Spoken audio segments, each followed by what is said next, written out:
예, 이상으로 말씀드리겠습니다. 네, 감사합니다. 토론 내용 중에 이제 그 중요한 부분을 보게 되면은 고령 노동자에 대한 선입견이 이제 크게 문제다. 그리고 신체적 능력이 떨어질 것이다라는 이런 선입견은 사실과 이제 다른 잘못된 인식이다라는 주셨고, 그동안 또 증가된 이제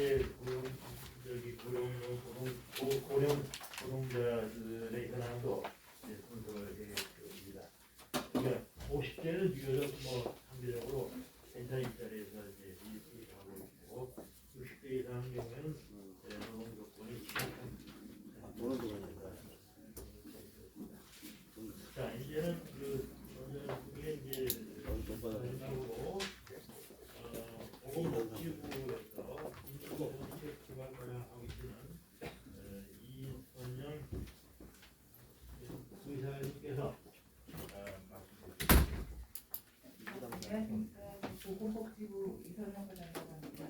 오늘 인구구조 변화가 초고령사회 대비에 대한 논의를 하는 자리에 특히 고령자 고용주는 귀한 자리에 토론을 참여하게 해주셔서 감사합니다. 인사를 드립니다. 토론 내용은 현재 고령자 고용 관련해서 복지부가 중요한 조처가 아니기 때문에 대통령이 위원장인 저출산 고령사회위원회와 그 위원회의 간사부처로 제안된 복지부 내에서 이 후보적 변화에 대해서 어떻게 인식을 하고 있고 어떤 준비를 하고 있는지에 대한 내용을 좀 의문을 드는 것으로 토론을 하고자 합니다. 인구구조가 이렇게 급격하게 변화되는 이유는 사실 하나는 소저출산 현상이 있는 것과 또 하나는 급격한 기대수명의 연장입니다. 지금 너무나 당연하게 많이 인식을 하고 계시지만 소저출산이라고 하면 이제 학교 출산이 1.3 미만인 개념을 얘기하는 21년째 2002년 1.3을 찍고 21년째 소저출산 추세를 유지하고 있고 앞으로도 이 소저출산 추세가 더 심화될 것으로 전문가들이 예측하고 있는 상황입니다. 그리고 기대수명은 우리가 꾸준히 상승을 해서 지금은 많은 부분 손 5손가락 안에 꼽히는 기대수명이 긴 나라 중에 하나입니다. 이렇게 하다 보니까 인구구조가 급격하게 굉장히 빠른 속도로 진행된다는 것이 문제인데요. 사실 2006년부터 정부는 저출산 고령사회위원회를 꾸리고 저출산 고령사회 기본법을 만들어서 인구구조 대응에 대한 정책들을 시작했었습니다. 2006년부터 시작돼서 5년 단위의 기본 계획을 3차까지 시행을 했고 21년부터 25년까지 4차 계획이 통해서 지금 진행을 하고 있는 상황입니다. 그동안에는 사실 고령사회 대응보다는 저출산 문제에 굉장히 집중돼 있었던 것은 사실이었습니다. 그래서 그 저출산 대응을 위해서 출산이나 양육, 교육의 비용 부담을 지원한다든지 여러 가지 구체적인 여건을 개선하는 데 집중했던 반면 고령사회나 아니면 노인정책, 고령화 대응에 대해서는 어르신들의 소득 보장과 건강 이 논의를 외에는 우리 사회 전반적으로 어떻게 준비해 가야 될 것인지에 대한 우리가 부족했던 것이 사실이라고 인식하고 있습니다. 그래서 이번 윤석열 정부 인수위 때 새 정부는 인구 정책 방향을 이렇게 가져가겠다라고 발표한 바도 있는데요. 이제까지의 저출산 중심을 넘어서 이제 25년부터 닥치게 될 초고령 사회를 대응하고 이제 이렇게 인구 구조가 변경되고 또 축소되는 사회에 어떻게 성장 기반을 확충할 것인지 이 논의를 전체적으로 넓혀서 인구 정책을 가져가겠다라는 인식을 한번 발표를 드린 바 있습니다. 지금 앞서 토론자들도 많이 말씀을 주셔서 제가 구체적인 숫자나 통계 관련된 언급을 생략하도록 하겠습니다. 한 가지 지금 이렇게 인식 전환이 된 계기에는 저출산 학교 출산율이 지금 0.81이고 22년 0.7대로 내려가는 일상이 있는데요. 이게 지금 대체 출산율이 2.1, 3, 4까지 높아져도 지금 구조의 인구 구조를 유지하거나 경제생활 활동 인구를 유지하기 어렵다는 그런 결과가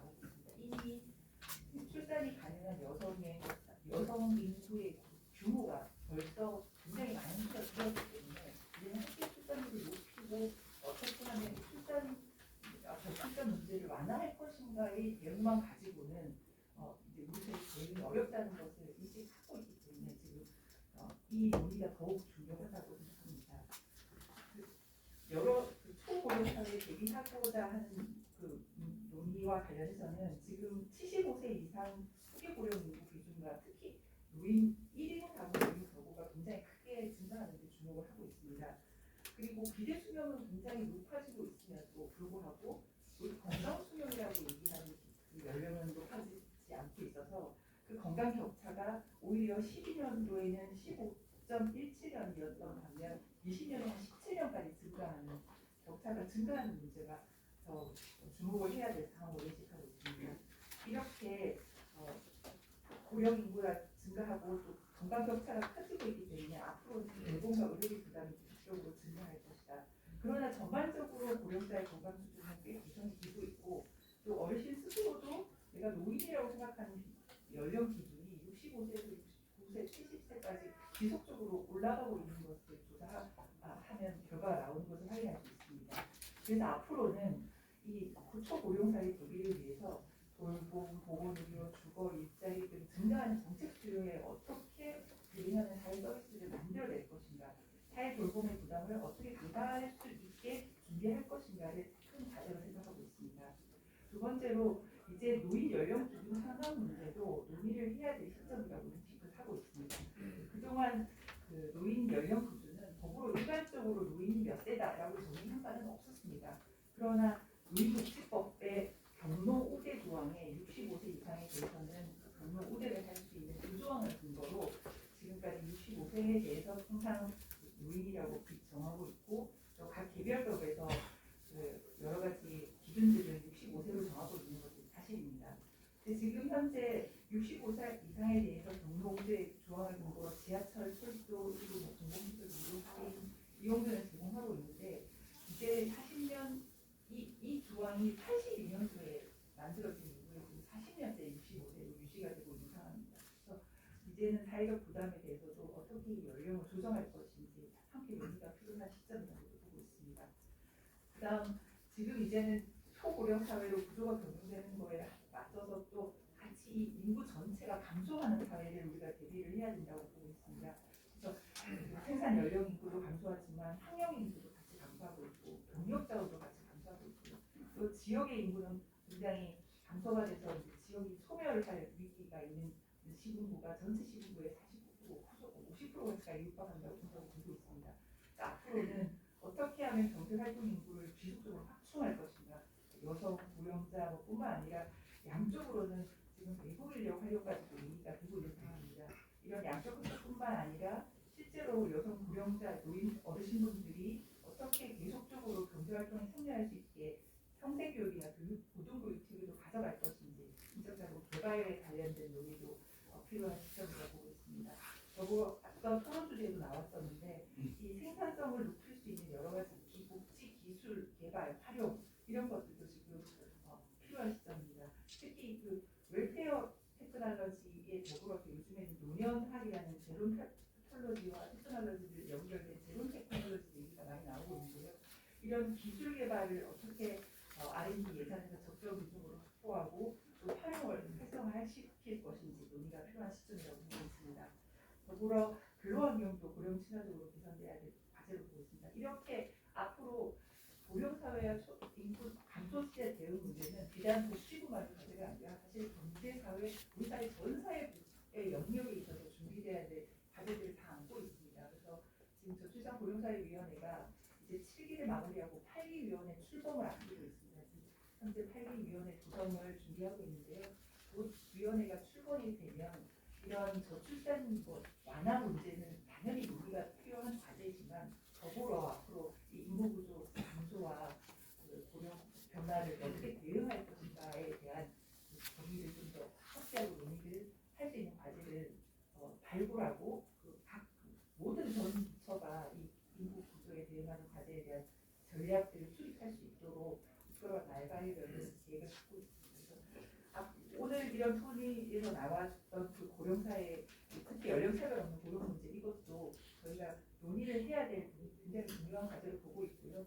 앞으로 위원회에서 논의를 하면서 각 부처가 참여하고 전문가 여러분들이 참여할 수 있는 전문가 포럼 같은 것도 내년 상반기에 본격적으로 많이 운영을 할 계획입니다. 그래서 그런 자리에서도 많은 좋은 의견을 주시면 앞으로 대책이나 전략을 마련하는 데 중요한 조언이 될 것 같습니다. 감사합니다. 예, 감사합니다. 그동안 이제 그 저출산 고령화위원회가 이제 활동을 해왔는데 저출산에 주로 중점을 좀 가지고 고령화에 대해서 비교적 좀 이제 신경 덜 썼다는 이제 말씀하고 있는데 노인 정책이란 거 이제는 뭐그 경로구대 그 연령을 좀 제고해야 된다는 것하고 경제활동 인구를 확충하기 위해서 이제 그런 데 대한 이제 평생교육 그리고 살기 전에가 이제 꼭 구성이 되는데 기대를 한다는 말씀을 드렸습니다. 네, 약간 시간이 이제 오버됐습니다만은 일단 이제 시정 토론은 이걸로 해주고요. 자유 토론하고 이제 질의응답입니다. 그러니까 지금 이 토론자뿐만 아니라 댓글에 있는 모든 분들이 자유롭게 지금 발표하신 내용 또 토론하신 내용 중에서 코멘트하실 부분이나 아니면 질문하실 부분이 있으면 자유롭게 말씀해 주시기 바랍니다.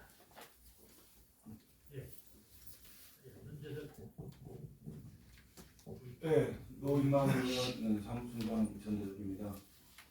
이렇게 좋은 토론을 해주시고 이런 자리를 만들어주신 이명님께 감사드리고요. 여기까지 얘기를 할 게 있어서 급히 손을 들었습니다. 먼저 이제 이 문제들이 얼마나 지금 급박하게 돌아가 있는지 여기 현장에서 수행을 하고 있는 단계입니다. 그래서 이제 탁골공원에 가서 매번 집회를 열고 노인 문제를 하고 있습니다. 그 탁골공원 가보면은 그때 옆에 허경영 씨가 무료 급식을 열습니다. 그 다음에 옆에 앞에서는 농민들에서 무료 급식을 열어요. 그럼 거기서 이제 우리가 뭐 이렇게 유인물을 나눠주면 허경영 씨 그쪽에 있는 사람들이 내 건데 왜 와서 이러냐 이렇게 얘기합니다. 이게 바로 우리나라의 현실, 노인을 바라보는 현실입니다. 아닐 거랍니다. 무료급식 선택해주고 그 노인들을 타치하지 말라는 얘기죠. 이게 정부에서도 아마 그런 시각을 갖고 있는 것 같습니다. 그래서 아까 이제 발제하신 그 내용, 노인이라는 게 다른 게 없습니다. 사실은 인간은 태어나면서부터 시작해서 그 정도로 노인을 보는 겁니다. 구체적인 인간이지 노인 인간 따로 있고 소년 인간 따로 있고 청년 인간 따로 없는 게 이렇게 갈등을 유발시키는 사회 구조가 지금 돼 있습니다. 마치 뭐 노화된 아파트처럼 취급하는 거죠. 그래서 지금 얘기했던 건 노인이라는 것을 카테고리 지어서 에이지즘으로 가는 것이 안 됩니다. 지금 우리나라 법이 이제 이렇게 나이부터 해가지고 복지와 노동을 따로 분리해서 지금 관리해 나가고 있습니다. 그래서 저는 이번에 이런 기회에 노동과 복지를 따로 좀 분리 좀 하자. 지금 노동 쪽에서 하고 있는 것은 55세는 어떻게 되어 있냐면은 파견법과 기간법, 기간제법 거기에 대해서 예외종을 넣고 그 파견법과 그 기간제법에 마음대로 쓰도록 되어 있습니다. 그거 사실은 이제 그 연령제 제도 없애야 되고요. 그 다음에 이제 아까 얘기했던 일본처럼 뭐 이게 있는데 물론 그 정년 연장 가능한 제도도 있습니다. 그것도 연령으로 되어 있어요. 그것도 사실은 없애야 되겠죠. 그 다음에 이제 저희들이 지금 수행하고 있는 게 하나가 있는데 그게 뭐냐면 65세 고령취업자 지금 그 실업급여 제한을 고용법 10조 2항 개정입니다. 근데 그것은 우리 조합원 중에 한 분이 지난 7월 20일 날 생일이 도달했어요. 생일이 도달했는데 65세가 되는 겁니다. 근데 7월 21일 날 이제 하면은 7월 21일 날 입사하는 거예요. 그럼 7월 20일 날 입사하면 이 사람 나중에 퇴직하면 실업급여 못 받습니다. 그래서 아까 얘기했듯이 우리 이수연 박사님 말씀하셨듯이 그것들 인권위에다 무슨 연령차별 같은 다 인권이 거칩니다. 지금 그 효율성에 대해서 문제는 아주 제가 동일하게 갖고 있고요. 거기서 거쳐갖고 나왔는데 거기서 얘기를 하다 보니까 이거 법사항이랍니다. 그래서 법 개정하는 문제로다 돼가지고 거기서 저기를 받았어요. 각각 결정을 내렸습니다. 이런 식으로 해서 우리가 갖고 아무리 저기로 해도 이게 그 제도적으로 노인들에 관련된 이런 것들이 굉장히 많은 부분 상충되고 위비돼 있어요. 이런 부분들을 앞으로 좀 다음 차기에 이제 이것이 이제 연결될 때 이 부분들. 그다음에 복지 쪽은 사실 아까 생산 연령을 갖다 늘리는 걸 우리 노동조합에서 그걸 가능하겠어요? 그 생산 가능 연령을 늘리는 걸 우리가 어떻게 그걸 받아들이겠습니까? 그렇지만 지금 받아들이는 이유는 뭐냐면 지금 2012년에 발표한 거고 2022년 발표한 거고 딱 500만 명이 들었습니다. 55세 고령자들이 핀란드나 저기 덴마크 인구가 느는 거예요. 그리고 그 속도는 아까도 얘기했지만 엄청나게 늘었습니다. 속도 빨라졌어요. 이런 상태에서 지금 뭐냐면 연금 받는 비율을 보십시오. 55세 이상 연금 받는 비율이 40.5%입니다. 50%가 안 돼요. 연금을 하나도 못 받는 사람이 50%가 넘어요. 그리고 연금 받는 사람이 평균 연금이 69만 원입니다. 그러면은 지금 이런 상태이기 때문에 우리가 아주 겨자 먹히고 그 생산하는 연령을 늘려서라도 그런 거 다 폐기해서라도 그 지금 하자는 얘기예요. 지금 그래서 어느 정도 국가의 이전 소득이 제대로 되고 복지 전자 벨트가 제대로 이루어져서 이것이 어느 정도 노인들이 될 때 생산하는 연령 인구에 대한 조정은 그때 해보자라는 이 국연의칙에서 나온 겁니다. 그래서 이 자체는 좀 시급하게 저희가 시급하게 하는 거고 그래서 복지 쪽에 가 있는 그 연령은 그냥 놔두자는 거예요. 왜냐하면 보통 복지를 이루어 나가기 위해서 어떻게 그 아까 말씀 고령자 인지력 관점에서 그걸 다 어떻게 파악합니까? 복지 쪽은 못하죠. 그래서 그건 그냥 놔두자는 거예요. 지금 현재 있는 뭐 지하철 그거 놔두자는 겁니다. 그걸 다시 이전하라는 게 아니라 지금 하는 노동 부분에서만 한번 보자는 거고요. 제 주장은. 그 다음에 마지막으로 하나 좀 아쉬운 점이 있습니다. 지금 당사자 운동을 벌이지 않으면은 이거 누가 해줍니까? 저는 지금 국회의원 무슨 정부 안 해준다고 봐요. 그래서 저희가 교섭하고 투쟁하는 단체를 만들어서 좀 하고 있는데 유럽은 영국은 교섭을 해가지고 뭐가 나왔냐면 영국은 자기가 세대별 타협을 해가지고 나 일찍 퇴직할게. 그럼 나 저기 연금 같은 거 해줘. 그래서 걔네들 그렇게 하고 있고요. 이태리 같은 경우는 연금기관이 체크업을 해줍니다. 연금기관이. 거기는 노동조합이 한 300만 명이 넘어요. 그리고 그 캐나다도 민율 전체 노총 차원에서 하고 그다음 베르디 같은 데서는 아예 특수 저기에서 세계 최대의 노조죠. 베르디 같은 특수 저 분야에서 노인이 들어가 있어요. 그런 식으로 당사자 운동을 이렇게 활성화 시키고 있습니다. 그런데 여기서 한 번도 그 얘기를 안 나와준 것이 좀 섭섭하고요. 노동조합 우리가 지금 만들어서 하고 있습니다. 노동조합은 단결하고 뭉쳐서 교섭하고 투쟁하는 단체입니다. 저희들 그거 할 거예요. 근데 교섭 창구가 열려지지 않아요. 이런 것들은 좀 해줬어야 하는 거예요.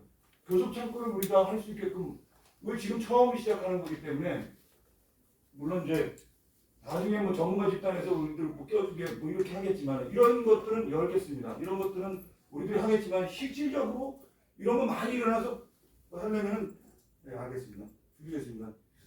우리들이 투쟁만 하고 이렇게 해서 이게 여파가 이루어질 수 있도록 정부나 정치권에서 좀 봐주십사라는 거예요. 우리 투쟁하겠습니다.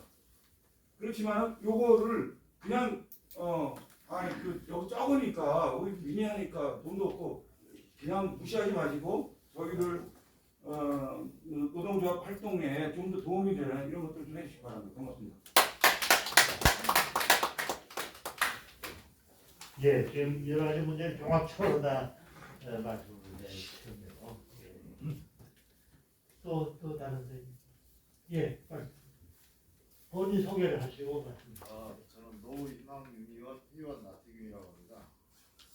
우리가 여기 뭐 토론이라든가 이런 데 얘기해서 아무리 마이크에 대고 얘기해야만 녹음이 되죠. 완벽하게 뭐 도출을 낸다고 보기는 어렵습니다. 근데 우리가 이제 일반적인 얘기입니다만 국가의 문제가 뭡니까?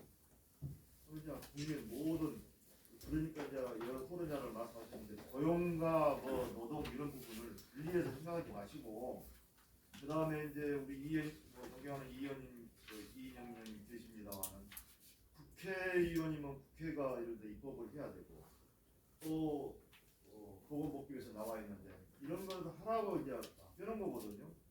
근데 사회 문제가 지금 뭐 노인 문제 이런 문제를 지금 다 말씀하셨는데 지금 늦었습니다. 실제로 1번 벤치마킹.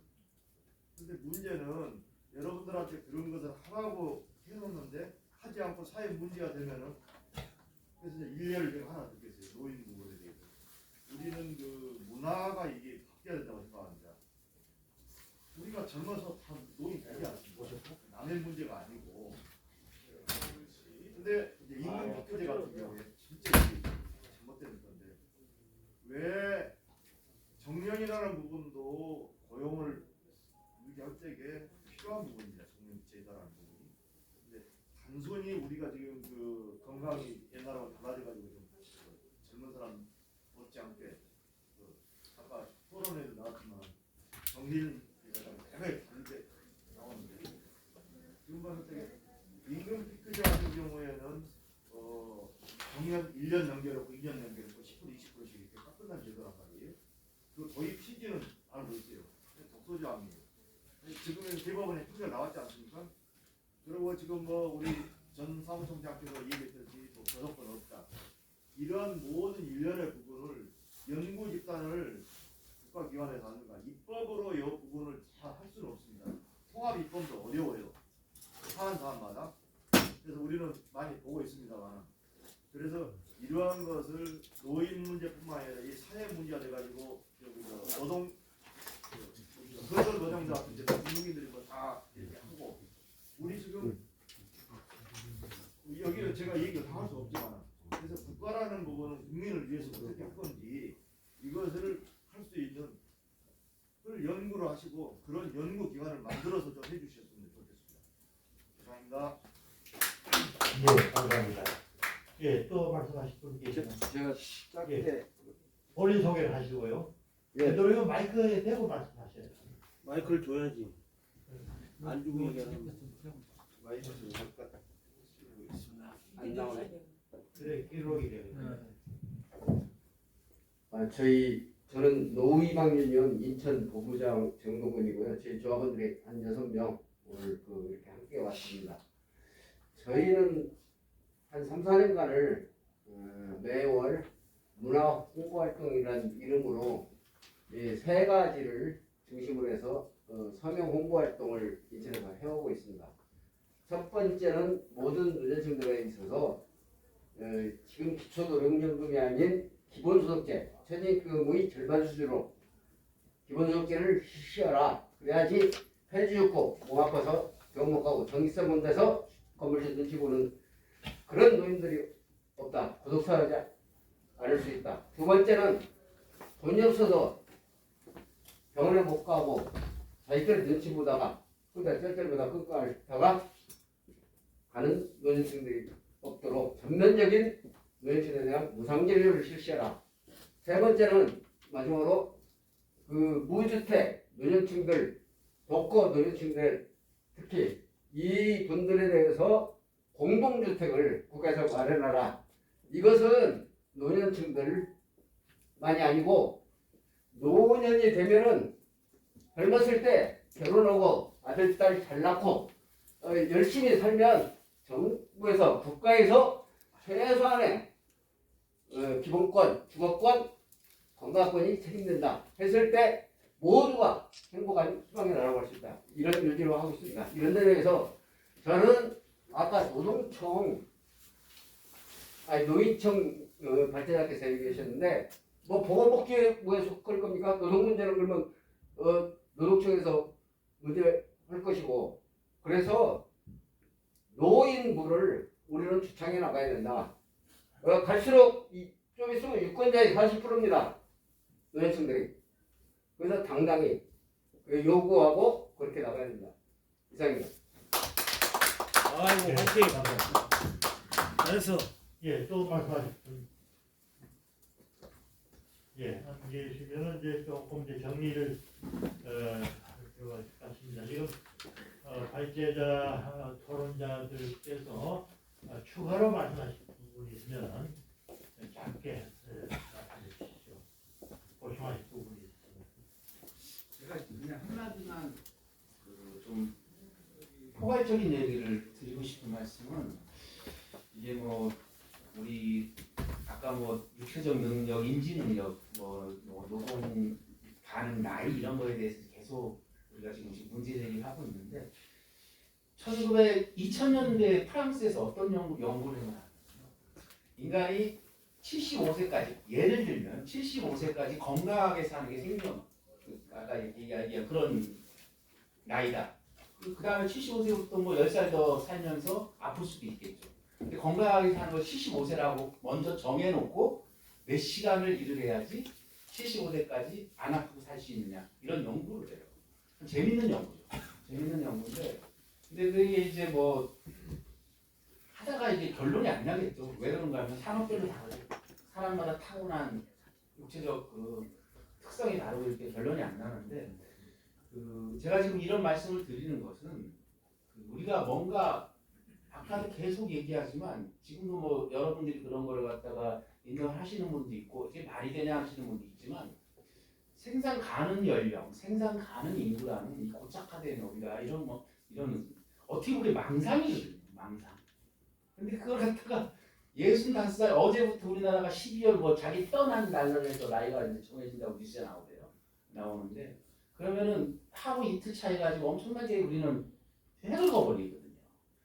그래서 아까 어떤 말씀 드렸지만 제 친구 중에 하나가 조그만 중소기업을 해요. 근데 걔가 어떻게 보면 인간적이에요. 그래서 65살이 되기 일주일 전에 해고를 시켜버려요. 일하는 사람. 그러면은 6개월 동안 그걸 받는 거예요. 연금을 받아요. 실업연금.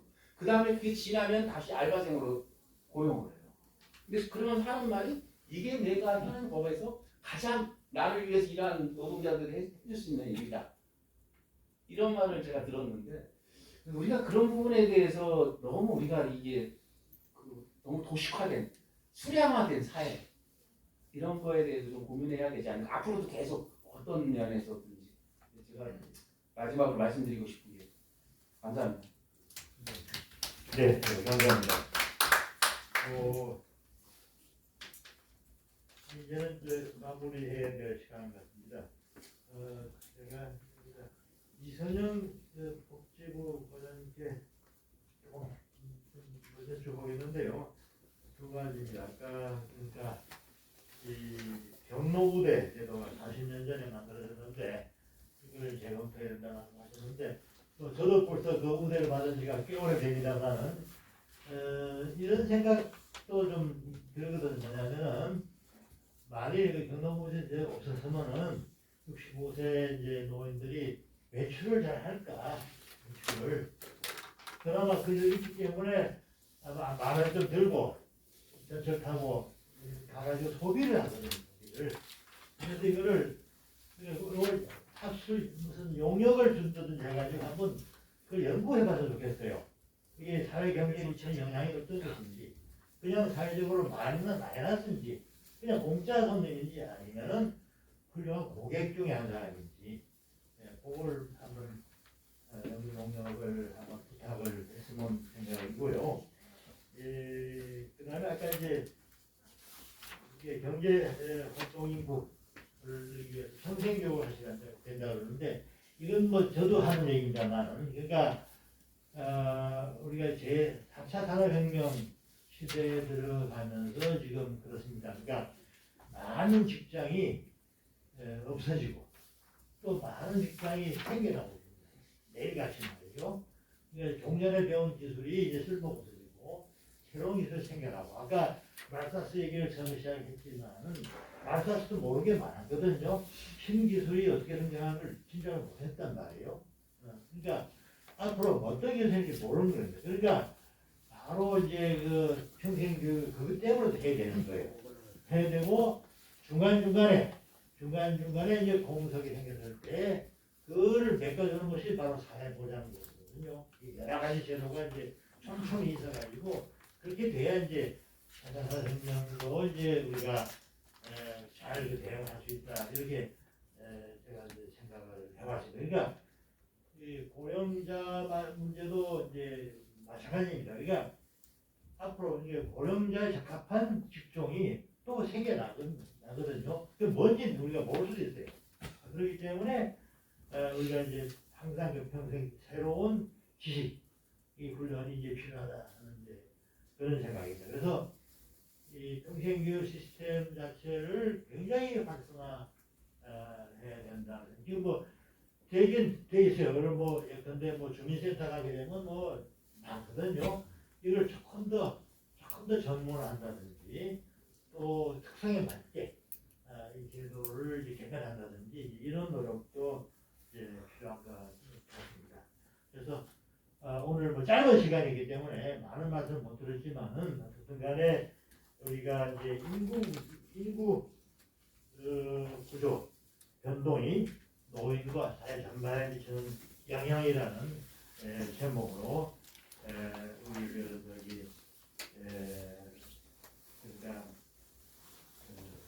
노후 희망 운용이 처음으로 마련한 정책 세미나 아주 그야말로 유익한 세미나였다는 생각을 말씀을 드리면서 오늘 이 정책 세미나를 마치겠습니다. 감사합니다.